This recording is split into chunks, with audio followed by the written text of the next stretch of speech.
Why is tracking actual costs against a cost baseline so difficult? Imagine trying to keep track of every dollar spent on a big project while juggling changes, unexpected costs, and different data sources. It might sound simple, but it can get pretty tricky. When you set up a project, you create a cost baseline.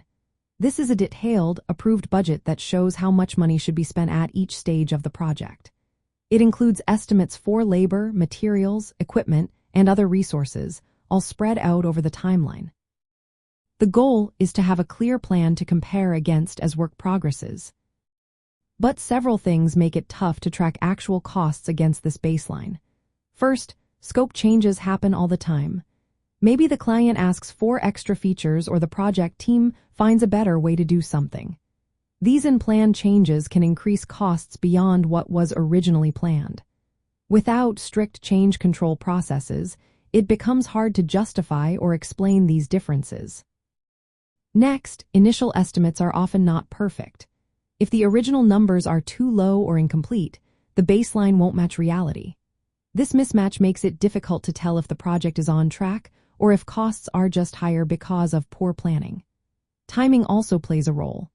Since costs are spread over the project schedule, actual expenses might happen earlier or later than planned, creating temporary variances that confuse the picture.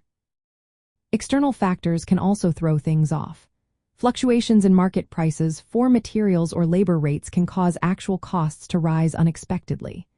If the price of steel or fuel increases, the project might spend more than planned, even if the work is progressing as scheduled. Data collection adds another layer of difficulty.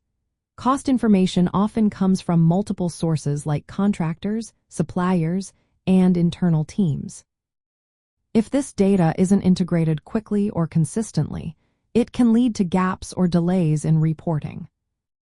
Another challenge is the lack of clear roles and training.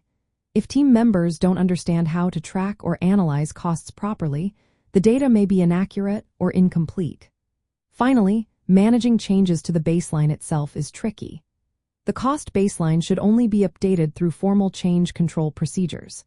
If these processes are ignored or not documented, it becomes hard to reconcile actual costs with the original plan. To make tracking easier, project managers need to establish a detailed baseline early on, with clear time phasing. They should also enforce strict change control, use integrated tools for cost management, and train the team in proper cost tracking techniques. Regularly comparing actual costs with the baseline and analyzing variances helps catch issues early. By understanding these challenges and sticking to disciplined practices, project managers can better control their budgets and keep projects on track.